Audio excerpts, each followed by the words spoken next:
Oi, meus amores! Então, por que é que eu tô aqui hoje? Porque eu peguei algumas videoaulas na internet, muito bacana, gostei até dos professores, mas eu queria fazer um momento que, mesmo à distância, mesmo respeitando a quarentena, a gente pudesse estar um pouco mais perto. Então, eu me sinto um pouco mais perto de vocês, segundo A, segundo B, assim. Fazendo eu mesma esse momento de exposição do conteúdo. Toninho, Adiel, não precisa pedir reflexão, tá vendo? Como eu sou um ser humano do bem, fofinha, ótima, já fiz reflexão, tá vendo? Vamos começar todo mundo muito animado.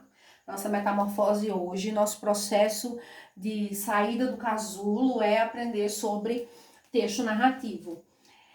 Essa aula de hoje, ela vai acontecer só hoje, mesmo sendo um conteúdo novo. Nossa, Natália, mas você surtou, por que isso? Porque quando a gente viu notícia, a gente já viu algumas coisas relacionadas a texto narrativo.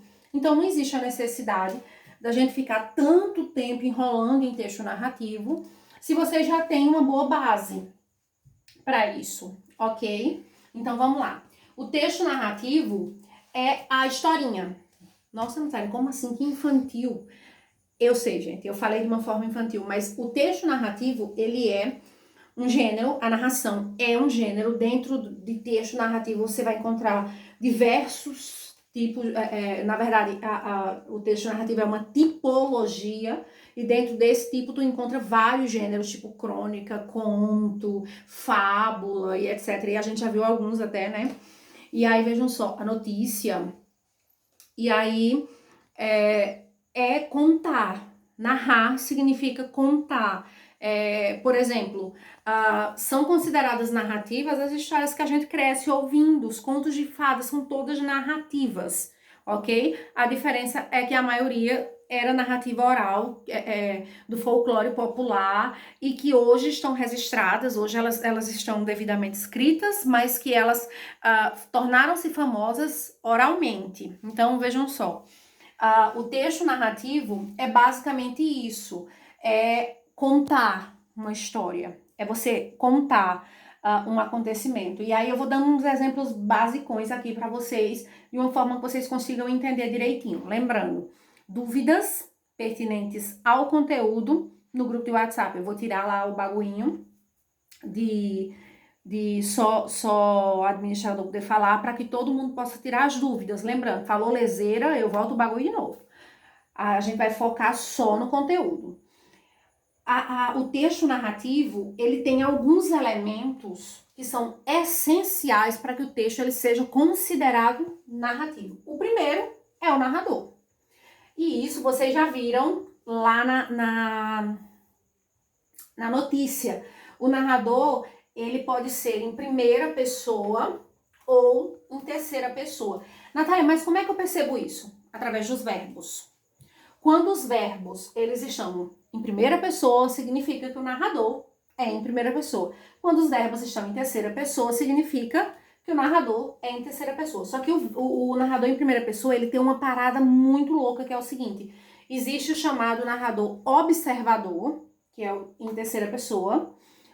Observador por quê, Natália? Porque ele tá falando de outra pessoa, então ele vê fatos, ele se apega aos fatos, mas ele não pode falar sobre sentimentos e sensações. Já o narrador em primeira pessoa, ele é considerado narrador onisciente, porque ele conhece sentimentos, sensações, pensamentos. Por quê? Porque o bagulho é com ele. E o narrador onisciente, ele só pode ser em primeira pessoa? Não. Alguns livros, algumas histórias contam com um narrador em terceira pessoa que é onisciente, que mesmo não falando sobre ele mesmo, ele consegue descrever os sentimentos e sensações do personagem. Um exemplo, no livro Dom Casmurro, Machado de Assis, ele fala sobre Bentinho e Capitu. A gente vai ver isso em literatura mais pra frente. E ele consegue descrever os sentimentos de ciúme de Bentinho, e ele consegue descrever o que na verdade tá se passando dentro de Capitu nos momentos que Bentinho tá imaginando uma coisa diferente. Então, ele é um narrador onisciente. Ele não tá falando sobre ele tá falando sobre outros personagens, mas de qualquer forma ele consegue se ater e falar sobre sentimentos e sensações que estão acontecendo com os personagens. Então, lembrando, em terceira pessoa, narrador observador. Narrador onisciente, em primeira ou em terceira pessoa. Ele é mais comum em primeira, mas ele acontece. Quando o narrador ele é top, ele consegue sim fazer a parte de onisciência até em terceira pessoa. O segundo elemento da narrativa é a ação ou o enredo. O que é isso? Os acontecimentos em si. Exemplo, os pais de Branca de Neve se casaram e eles passaram a desejar ter uma filha, e a mulher ficou grávida, e nasceu uma menininha de cabelo negro, de lábios rosados, blá, blá, blá, blá, blá, e aí a mãe morreu. Isso é o enredo. Isso são as ações que discorreram para que a narrativa existisse. Isso são os fatos. O enredo é baseado nas ações que transcorreram, a ordem que as ações transcorreram. E o tempo... Não, calma, Natália, vai com calma aí. E aí, deixa eu dizer para vocês. E aí, vejam só, gente, sem enredo é impossível que haja narração. Por quê? Porque a partir do momento que eu não tenho um texto planejado, a partir do momento que eu não sei o que eu vou abordar, eu não consigo construir ou desenvolver os personagens, as ações, ok? Então, o enredo seria considerado uma das partes mais significativas, mais importantes do texto narrativo. O tempo. O que é o tempo? Eu sei que a galera aí muito inteligente já pensou em passado, presente e futuro. E é isso também. Só que o tempo, ele pode se dividir de duas formas, basicamente. Nas videoaulas vocês vão encontrar até 3 formas de divisão de tempo. Mas eu opto por dividir o tempo em 2 formas. Psicológica e cronológica. O que seria isso, Natália? O tempo cronológico é o tempo de relógio. É hoje, amanhã, daqui meia hora, daqui a 20 minutos, ontem. É tempo de relógio. Tempo psicológico é naquele momento em que eu me sentia tão triste. É tempo, mas é tempo psicológico. Não dá pra tu saber exatamente, cronologicamente, pelo relógio, que momento era aquele. Mas tu sabe que era o tempo que a pessoa estava se sentindo triste. Naquela minha velha infância, quando foi isso? Eu sei que, cronologicamente, eu diria na infância, mas quando ela fala aquela minha velha infância, tem algo a mais. Então, esse algo a mais traz o tempo para psicológico. O tempo, ele pode ser linear ou não. Gente, desculpa, eu tô falando muito rápido, eu sei. Ainda bem que vocês já sabem que eu sou surtada. Vou diminuir um pouco o ritmo. O tempo, ele pode ser linear ou não. Como assim? Eu posso fazer com que todos os eventos, eles sigam uma ideia de lógica. A menina nasceu, ela cresceu, ela entrou na adolescência, ela se tornou adulta, isso seria um tempo linear. Isso seria um tempo natural, normal, onde os acontecimentos eles acontecem de forma lógica. Quando o tempo não é linear, é quando eu vou para lá e volto para cá. Eu vou para lá e volto para cá. Exemplo, tem um livro também de Machado de Assis, que vocês também vão ver, em literatura, chamada Memórias Póstumas de Brás Cubas, onde o autor, ele começa o livro pela sua morte. Ele é um defunto autor. Então, isso seria um tempo não linear. Entenderam? Não é lógico, não é óbvio que alguém comece sua história pela morte, né? Então, a linearidade é quando tu segue aquele processo natural, normal, início, meio e fim. E o tempo, ele não é linear quando, por exemplo, eu falo da morte, daí eu vou pro nascimento, daí eu retorno para a adolescência, daí eu vou para a vida adulta, daí eu vou para o momento que eu estava muito doente, e esse vai e vem torna o tempo não linear, ok? Lembrem disso, qualquer dúvida no WhatsApp a gente tira. E os personagens? Os personagens, eles são divididos em 3. Protagonista, antagonista e os personagens secundários. Quem é o protagonista? O mocinho ou a mocinha, ou o mocinho e a mocinha. Os personagens bonzinhos. Aqueles personagens do bem, aqueles pelos quais a gente torce. E aí eu vou e entro aqui numa outra pauta.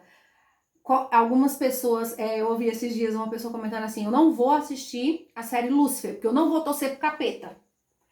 Porque ele é, ao mesmo tempo, antagonista e protagonista. Ao mesmo tempo que ele não é o cara do bem, ele é o capeta, então complicado ser do bem. Mas ele é o protagonista da série. Eu assisti? Não, porque eu não vou torcer pro capeta. Não, gente, eu não assisti porque eu tô assistindo outras séries. Mas é um bom exemplo pra gente avaliar. Quem já assistiu, comenta depois aí comigo se Lúcifer é protagonista ou antagonista. Ou um pouco dos dois. Fica a critério de vocês. Protagonista é o mocinho, a pessoa pela qual a gente torce. Voltando novamente aqui para essa questão das séries. Essa geralzão assistiu. La Casa de Papel. Qual é o nosso problema com La Casa de Papel? Os protagonistas são os bandidos. Então, a gente acaba torcendo para eles. A gente acaba torcendo para os bandidos. Aquela pessoa que, na nossa visão, deveria ser antagonista, se torna protagonista, né? Os bandidos, eles são os mocinhos, entre aspas, na nossa visão. A série, ela é construída de uma forma que, na nossa visão, os bandidos, eles sejam os bonzinhos, mesmo que a gente saiba que tá errado, independente da justificativa utilizada lá. Tudo bem, eu torci pros bandidos também, gente, pra todo mundo. Mas tá errado a lógica. Mas eles são os protagonistas. Então, os protagonistas são os principais. São o mocinho e a mocinha, ou os mocinhos e mocinhas, dependendo da quantidade. Quem é o antagonista? O mal. Antes, eu pensava, quando eu era, sei lá, adolescente, pré-adolescente, criança, antes eu achava que o antagonista era o menos importante, e não é. O antagonista, ele tem um peso super importante dentro da narrativa. Ele é um personagem muito importante. Ele só é mau. Ele só é oposto ao protagonista. Então, por exemplo, no caso de La Casa de Papel que a gente estava comentando, quem seriam os antagonistas? A polícia. Mano do céu, como a gente pirou. Mas tudo bem. Os antagonistas seriam a polícia. Na primeira temporada, a Raquel Morillo e toda a equipe que montou-se para tentar desfazer a questão do assalto com os reféns e tal. Então, eles eram os antagonistas. Natália, eu assisto a novela... mano, pra mim falar de novela é difícil porque eu não assisto novela. Então, tipo, na novela tal, tem a fulana lá que é contrária ao casal. Ela fica infernizando pro casalzinho terminar. Ela é o quê? A antagonista. Ok? Ela tem toda uma importância. Não significa que ela é menos importante. É que a importância dela tá no mal. Em fazer o mal. Em complicar a situação dos protagonistas. Que não necessariamente é um par romântico, hein? Presta atenção. O protagonista não necessariamente é um par romântico, não. Às vezes os protagonistas são uma família, um grupo de amigos. Às vezes tem aquela amiga rival lá que tenta tretar para os amigos brigarem. Então, preste atenção. A gente não tá falando necessariamente de romantismo aqui, não. De par romântico, nada disso, não. Protagonistas são os mocinhos. Antagonista é o mal que tenta destruir os protagonistas. Ok? E os personagens secundários? Esses sim são os menos importantes. São aqueles que giram em torno da narrativa, mas com uma importância menor. Exemplo, vamos lá. Na história da Branca de Neve. Nossa, como eu estou assim, incrível hoje. Na história da Branca de Neve, protagonista, Branca de Neve. Antagonista, a madrasta. Personagens secundários, os anões, o caçador. Quem mais, gente? Príncipe. Quem? Príncipe. O príncipe não, o príncipe... E por que você me falou que o protagonista era o príncipe? Ele é um dos protagonistas. No final da história, é porque a gente entra aqui, ó. Gente, a minha câmera, ela é meio rebelde. Então, vejam só. A gente conseguiu ver que protagonista, Branca de Neve. Antagonista, a madrasta e o espelho. Espelho do capeta. E secundários seriam os anões, o caçador. Eu não sei se tem mais alguém, porque faz 80 anos que eu não vejo essa história, mas tudo bem. E aí a gente conseguiu dar uma compreendida aqui. Dúvidas? WhatsApp. A gente tira lá. E aí vejam só. Aí a gente vem pra cá, pra esse lado, onde vocês vão ver a questão do espaço. O que seria o espaço? Espaço físico, onde acontecem os eventos. No caso da história da Branca de Neve, acontece no castelo, na floresta, na casa dos anões. É o espaço físico. La Casa de Papel acontece onde? No hangar, acontece na Casa da Moeda e numa tenda que é armada em frente à Casa da Moeda, onde a polícia trabalha. Então, o espaço físico são esses lugares por onde as ações elas transcorrem, por onde as ações elas se desenvolvem, ok? E aí, aqui tem uma característica interessante. Mesmo o texto sendo narrativo, a gente encontra aqui no espaço uma característica, ou digamos assim, uma mescla de texto narrativo com texto descritivo. Porque geralmente na narração há trechos descritivos. Acontece muitas vezes com a personagem, quando eu descrevo lá a personagem para que você imagine, e com os espaços. Quando eu tô escrevendo a história, daí eu quero que tu imagine a casa como é, a floresta, ou seja lá o que for. Então daí eu vou descrever. Eu fujo da narrativa? Não, eu implemento a narrativa com uma descrição, ok? Qualquer dúvida, anota aí no cantinho, depois vocês mandam lá no zap pra mim. Lembrando, não é pra mandar PV não, é pra mandar no grupo, ok? Porque a tua dúvida pode ser a dúvida de outra pessoa e aí eu já tiro pra geralzão. Complicação. Nossa, Natália, a vida já é cheia de complicação, você ainda me traz uma complicação na aula. Pois é, o texto narrativo, ele geralmente tem uma complicação, que é em torno da qual se gira a história. Como assim, gente? Qual é a complicação da Branca de Neve? A morte da mãe. Porque para pensar comigo. A Branca de Neve foi uma filha super desejada pelo pai e pela mãe. Se a mãe não morre, não fica tudo lindo, tudo fofo? Fica. Mas a mãe morreu. O pai casou com uma outra mulher que parecia boazinha, mas que não era boazinha. Então, essa é a complicação da história. A partir daí, começa a acontecer uma série de coisas que vão desenrolando a história já por outro... Nossa, mano, calma, amiga. Por outro ângulo. Vejamos só. Em La Casa de Papel, é uma narrativa extremamente extensa. Nós teríamos como ver várias complicações. A briga de Berlim e Tóquio, Berlim colocar Tóquio para fora da Casa da Moeda, Mônica se envolver com Denver. Então, assim, são complicações, uma série de complicações que fizeram com que a narrativa ela fosse tomando outros formatos, outras formas, ok? Então a complicação é um momento, assim, de quebra. É um momento onde tá tudo fofinho, mas tem uma quebra, que é onde as coisas vão começar a agitar. Aquela animada, não muito positiva, mas é onde a narrativa ela ganha vida, onde ela ganha força. Clímax. Faltou um acento aqui, professora de português. O clímax é o ponto alto da história. É o ponto forte da história. É aquele momento que você fica torcendo, esperando por ele, torcendo para ele acontecer, esperando para que ele aconteça. Como assim? Vejamos só. O clímax da história da Branca de Neve, na minha concepção, é quando ela ressuscita. Tá morta, ela ressuscita. Gente, pera.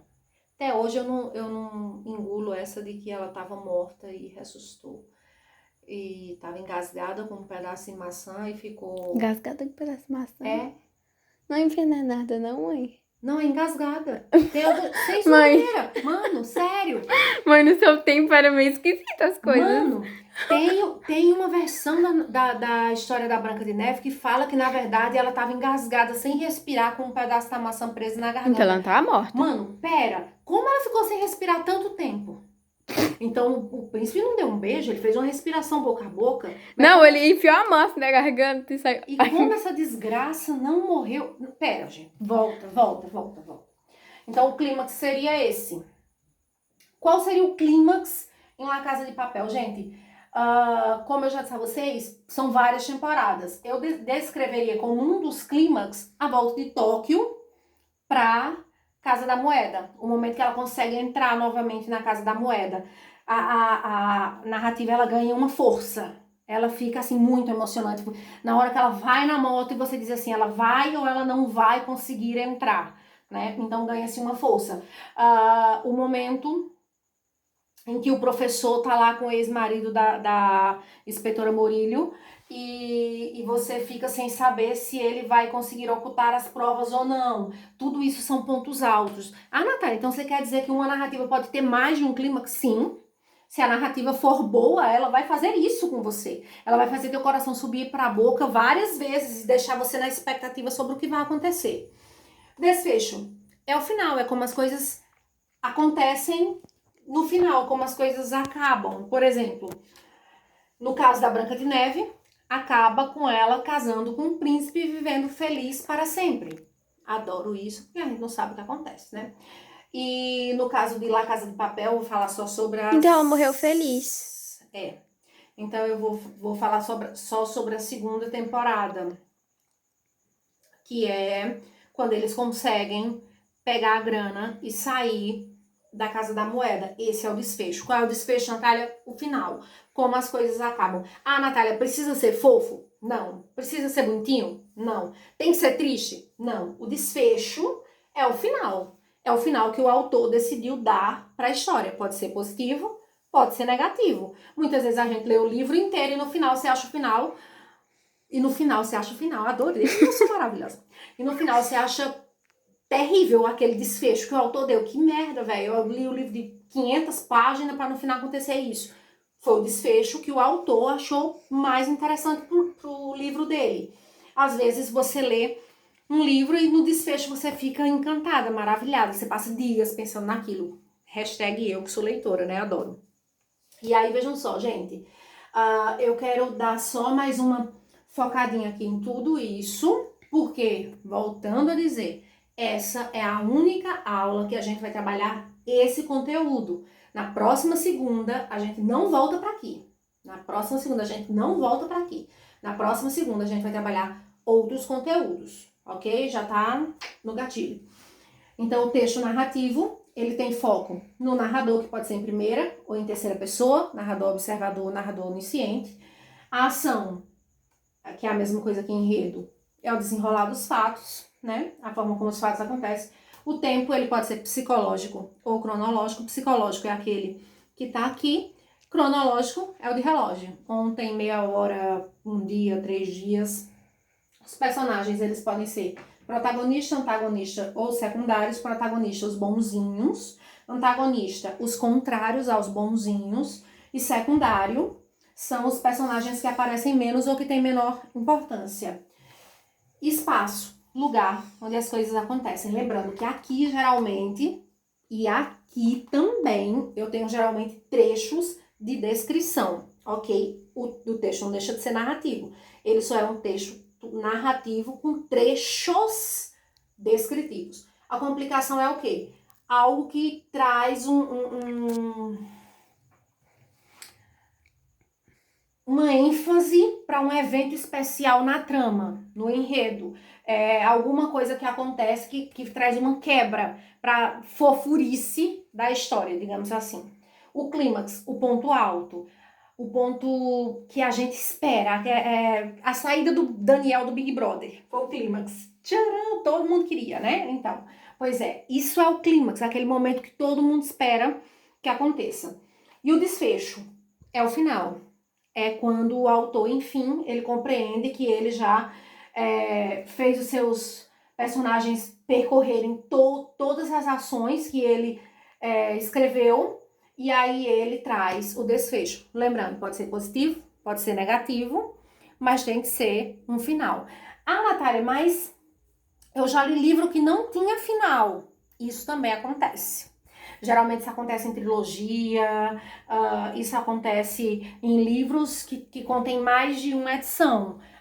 O autor, ele vai explorando essa questão de não trabalhar o desfecho para que tu fique sempre envolvida com a história e queira ver mais, ok? Então, nem sempre um livro, ele tem o desfecho. Mas geralmente quando ele não tem o desfecho, significa que vai ter um outro livro, uma continuação, de uma forma que tu possa encontrar um final. Até porque uma história 100% sem desfecho é bem... Bé.